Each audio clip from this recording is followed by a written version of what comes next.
Elizabeth, feeling really anxious, was determined to go to her through the carriage was not, though the carriage was not to be had, and as she was no housewoman, walking was her alternative. She declared her resolution. When Elizabeth she came to know, she read the letter, and she got worried about her sister, and she at that time she made a decision, a firm decision, that she would go to her sister, and if the carriage is not there then also, and she had only the alternative, what other way she could there, she could go there by walking here, and she announced about her this decision that she is going to her sister. How can you be so silly, cried her mother, as to think of such a thing? In all this dirt you will not be fit to be seen when you get there. So mother, she told her that she could not go there in such a dirty weather, because in the beginning you have seen that it rained very heavily. So mother stopped her from going to there and told her that you will not be fit. She would not be fit to be seen when she would get there. I shall be I shall be very fit to see Jane, which is all I want. So for that, Elizabeth told that she would be very fit to see her sister there, and this is all she wanted there. Is this a hint to me, Lizzie? Said her father to send for the horses. And father at that time he asked, Lizzie. Lizzie, who is this? Elizabeth. Elizabeth's short name is there, Lizzie. So father told that you are giving me hint to send the horses. No, indeed, I don't wish to avoid the walk, and the distance is nothing when one has a motive, only 3 miles. So this is the very interesting line here. Distance is nothing when one has the motive here. Okay, so here what motive is there? To see the condition of her sister, and for that she declared that there is no way for the distance. And she did not wish to avoid the walk, as she would go there by walking. Just 3 miles distance it is there.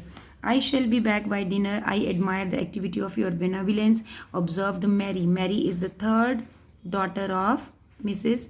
Bennet.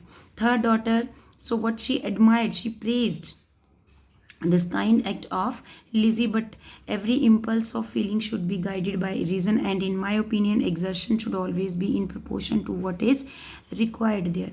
Okay, so what she said there, amount of trouble that should be taken, that she was going to take, that should be equal to the desired result there. Means to say, if she would reach there, she should see her sister there.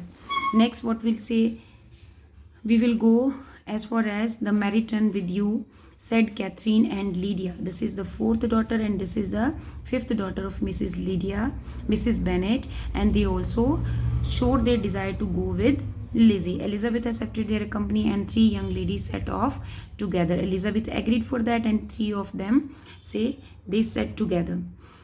If we make haste, said Lydia. Haste means quickly. If they move from there. Who said this? Lydia. As they walked along, perhaps we may see something of Mr. Captain Carter before he goes. So they showed their desire to see Captain Carter.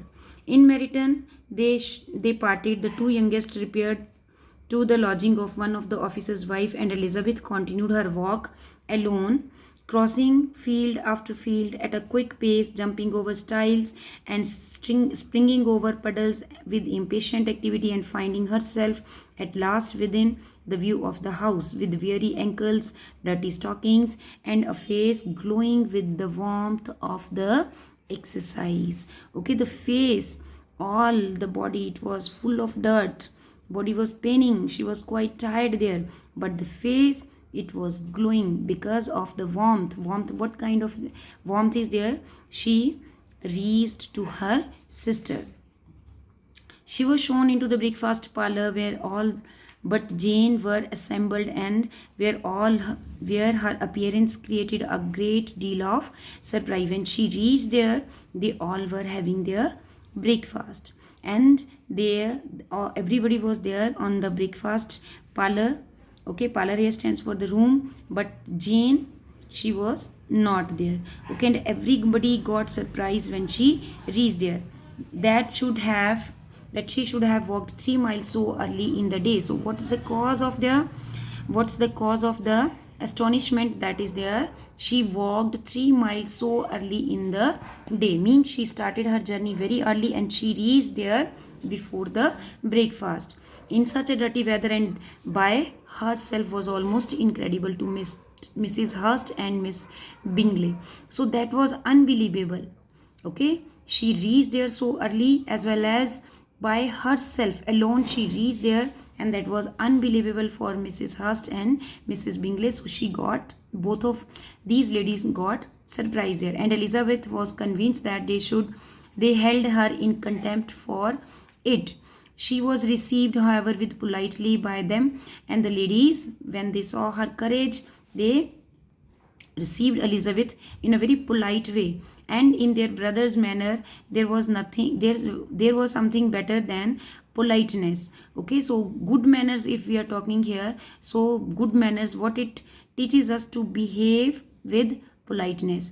There was good humor and kindness. Mrs. Darcy said very little and Mr. Hurst nothing at all. The former mean Mr. Darcy was divided between the admiration of the brilliancy and which exercise had given to her complexion, and doubt as to the occasion of justifying her coming so far alone. The latter was thinking only of his breakfast. Later, who is there? Mr. Hurst and Mr. Darcy. He admired the brilliancy, the intelligence of the girl.